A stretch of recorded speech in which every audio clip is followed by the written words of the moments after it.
students, welcome back.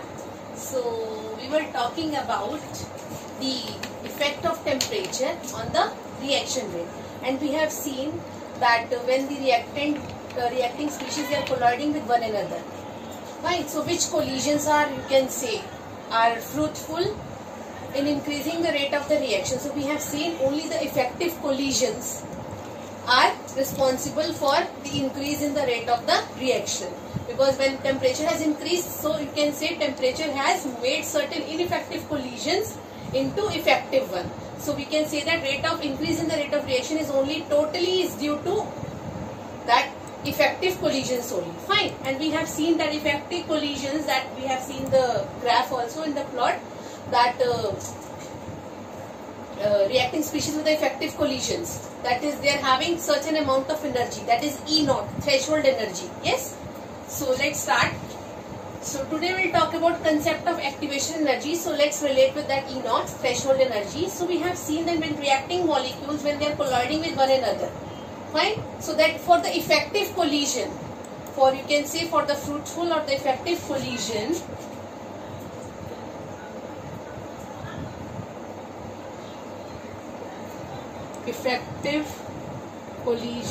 of the reacting species, for effective collision of the reacting species, fine, energy may be equal to E naught or more than that. Fine, may be equal to threshold energy, or you can say more than that it is required. Now the reacting species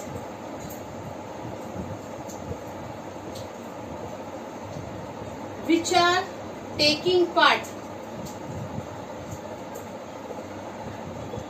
in a particular reaction may or may not have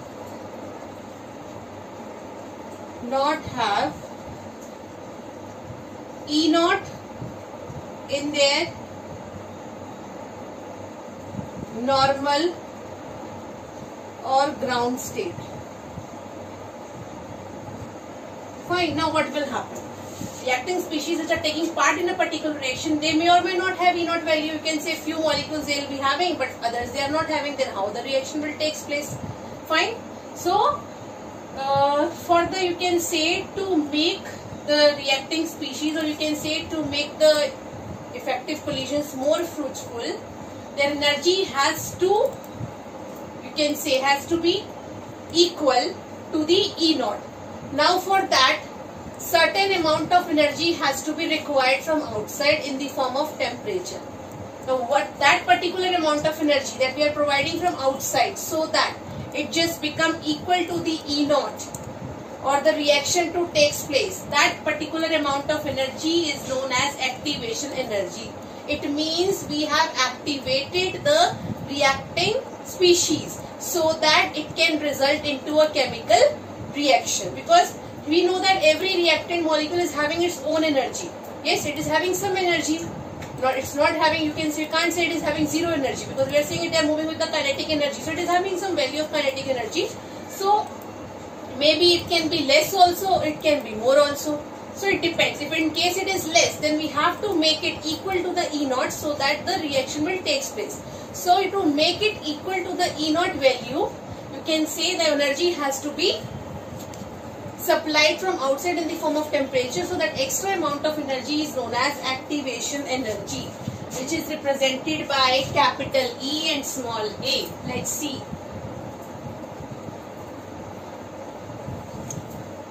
So you can say that to make it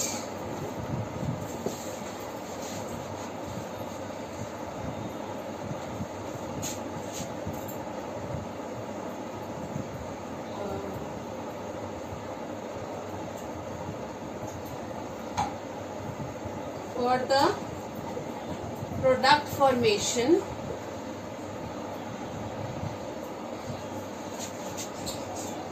their energy has to be made equal to that of E naught. So extra amount of energy has to be supplied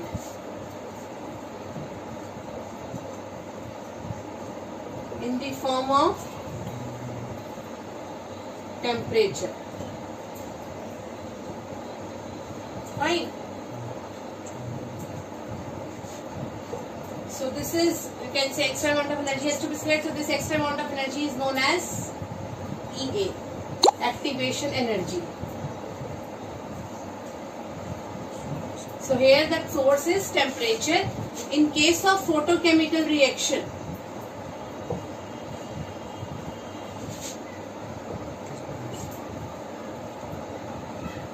source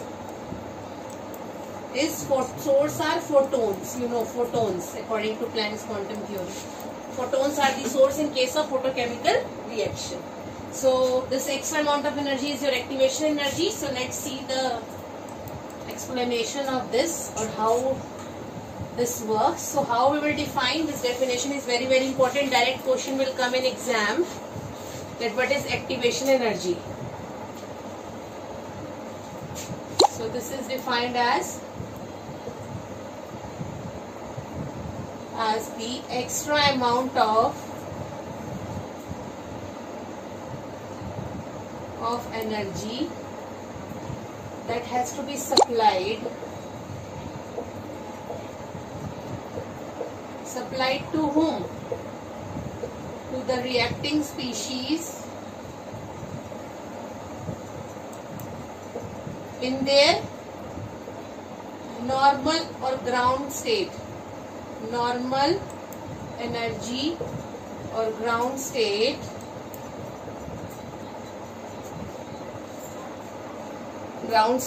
to make their energy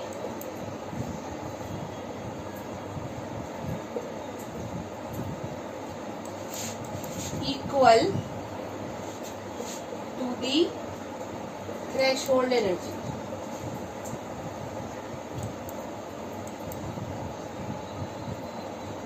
Fine. So this is the extra energy. So what is EA here? That is threshold energy and E naught minus energy of the normal state.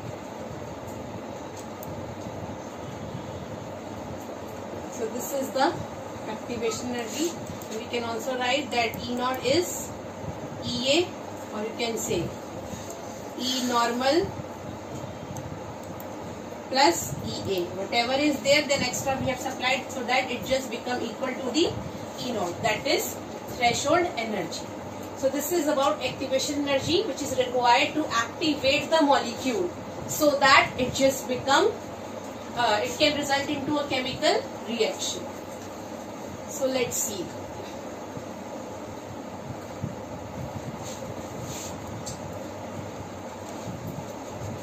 Now let's see the progress of the reaction, how reaction takes place according to activation energy. Progress,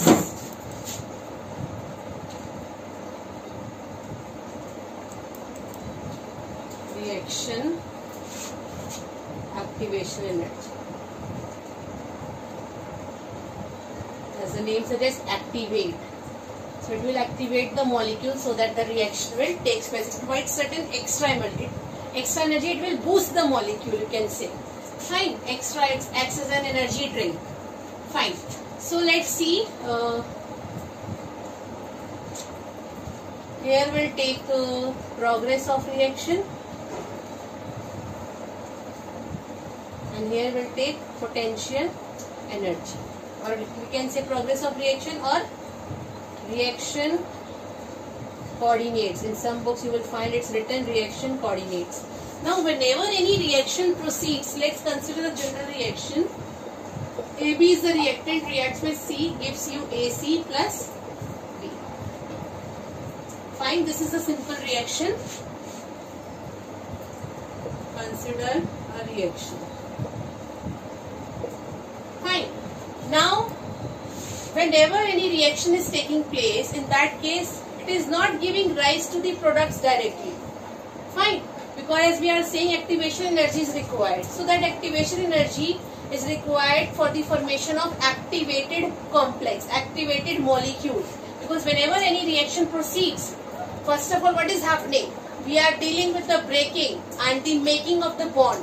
When the bond will break, then only the new bond will form. Otherwise, how the new bond or product gets formed?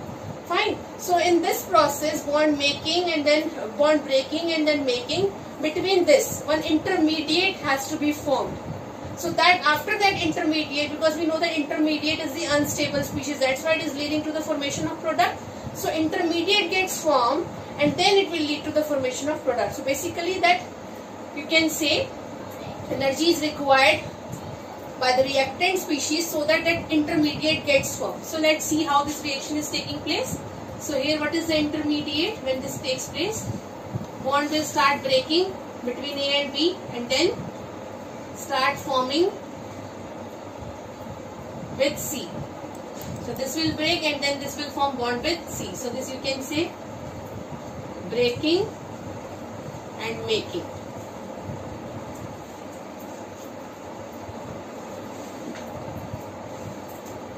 Fine. Or you can say making, you just show by complete line. Okay. So this represents activated complex, also represented as hash and also known as intermediate. Fine. Now let's see. This is the reactant. It is having this much energy. Fine. Then this is the plot and this is the product. This is the product mix. Fine. Now here the energy between the, you can say, reactants and products is the difference. Then that you can say it's a delta E, difference of energy. Fine. Let's say this is ER, this is EP. Fine. Now here this represents this. Basically you can say the plot is like a top of the hill. Okay, it's like a, you can say it will act as a barrier. So that reactant species has to cross this barrier, this potential energy barrier, so that it can lead to the formation of the product.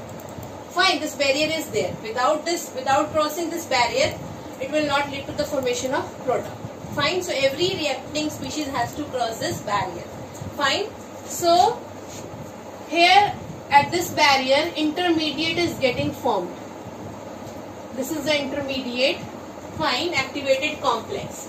Now here the energy is what? E0. Got it? So this is having this much energy. So to reach here, to reach the reactant, so that reactant can reach at the top of the hill, they require energy. So this energy up to here, this is known as activation energy. Extra energy that we are supplying. Now when it will form to lead to the formation of the product, it will release energy and will lead to the formation of the product. Fine. So this is EA, this represents E0, that is threshold energy, minimum energy that has to be required. Fine. Okay. So let's see the difference we have taken. Okay. So this is about. Now you can see that product and reactant, they just lie on either side of the hill. So consider this is at the top of the hill and the reactant they have to reach at that top. So energy has to be supplied. How it will reach on its own? So energy has to be supplied so that activated complex gets formed and then it leads to the formation of product. So this is about the concept of activation energy. Now let's see. Take the example, any example.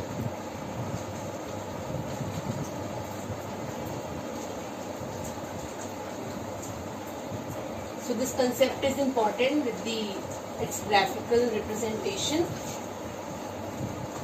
Okay, let's see. Let's consider the formation of HI. Now the bond has to be broken between the hydrogen molecule. This is one hydrogen, then II, then activated complex gets formed.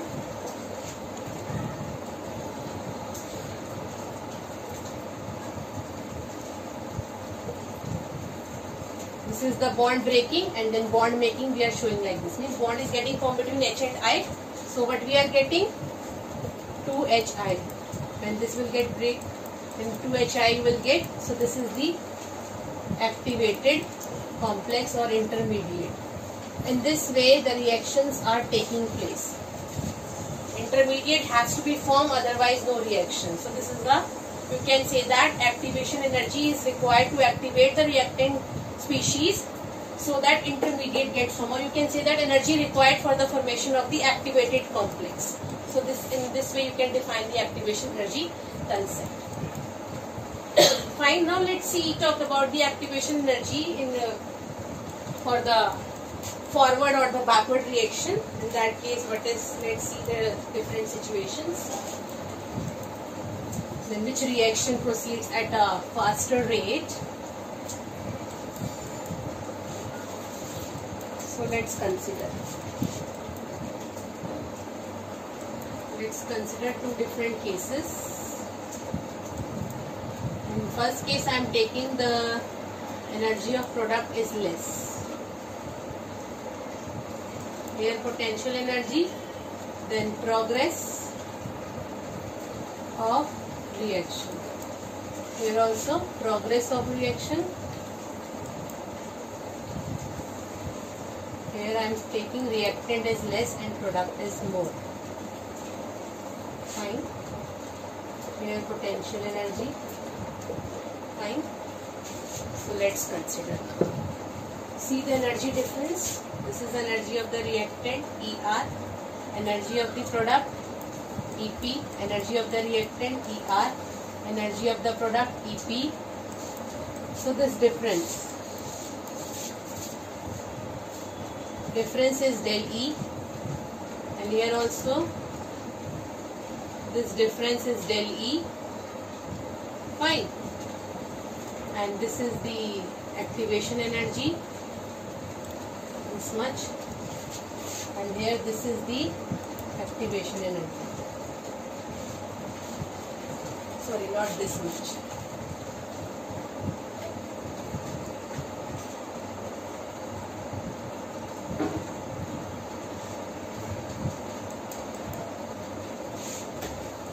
Okay, so now let's compare in which case EA and EB is more, or EA and EP is more.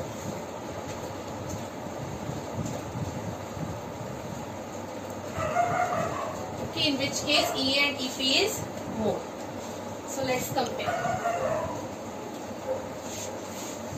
Here this is, okay, this is the product here, sorry. Fine.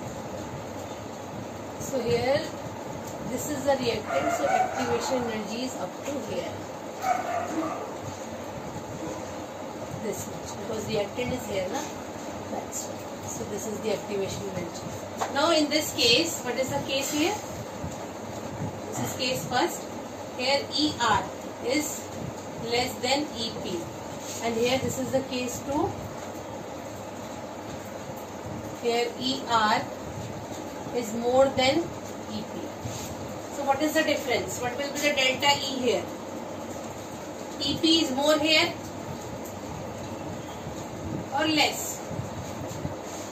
Okay, here EP is less, ER is more, and here ER is less and EP is more.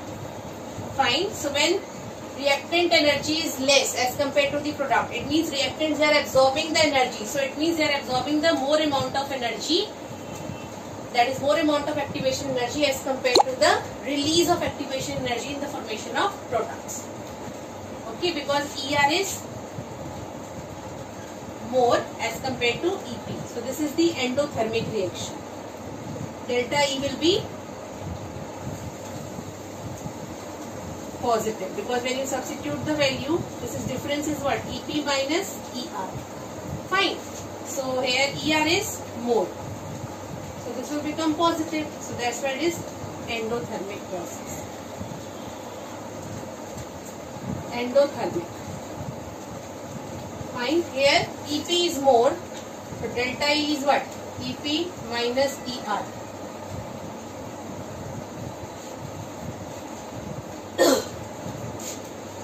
Here delta E is less. It's exothermic.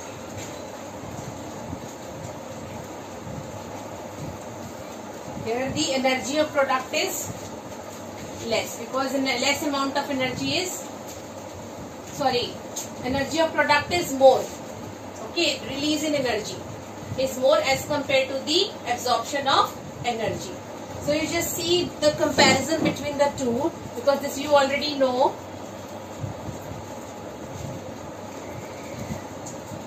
From our previous class we know that what is the difference between activation and what is difference between exothermic and endothermic reaction. If you can say activation energy, we have to check. I think we have compared the reactant energy where the activation energy is more. In the first case, I think it's more in product. This is the activation energy till product. It is here. So if the energy of the product is more, here reactant is here product is more. Product is more. Then this will be your exothermic process. Fine.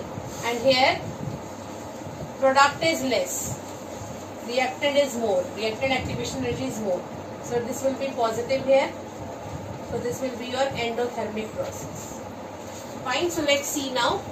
In case what we have to see that in case the activation energy absorbed by the reactant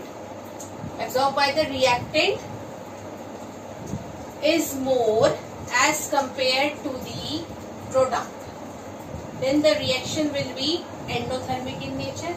And if the energy of the product will be more as compared to the reactant, because we know that if energy of the product is more, then heat is always evolved. It is going to the product side, so the reaction is always exothermic. And when heat is getting absorbed by the reactant, see it is more here. It will absorb more activation energy as compared to the product.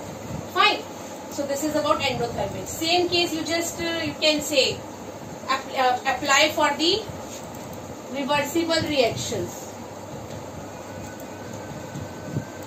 Reversible reaction, let's consider A plus B gives you C plus D. Fine. So for the reversible reaction, let's say this is your EAF. Okay. Whatever E is there, it's EAF, and for this side, it's EAB backward. And here this is same EAF, and here EAB backward. Fine. So in this case, what is there? If we see in terms of backward and forward, what is more?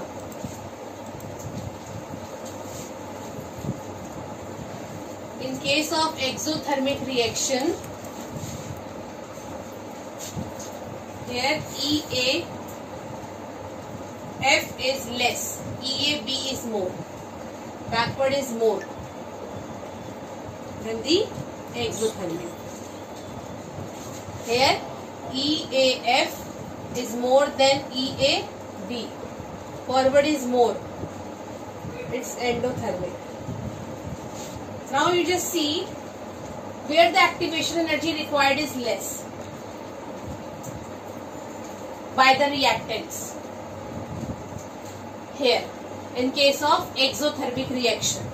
So you can say exothermic reaction, they will proceed at a faster rate as compared to the endothermic reaction because their EA is less. Because less activation energy, more is the speed or more is the rate of the reaction. Fine, let's see significance of activation energy. You can say exothermic reaction proceed at a faster rate as compared to endothermic reaction. Fine. Because lesser the EA, faster is the reaction. More the EA, slower is the reaction. Why? Because it will take more time to reach at the top of the hill, because activation energy is more. So less activation energy, faster is the reaction, and more, then slower is the reaction. So this is all about the significance of EA. So that's why exothermic reaction, they proceeds at a more faster rate as compared to the endothermic, because they require less activation energy, as you have seen, in which the product activation energy is more. Fine. So this is all about the concept of activation energy. Now further we'll apply this concept in deriving the expression. So that we'll see next time. I hope it's clear to everyone till here. Fine. Okay. So till then, thank you and have a nice day.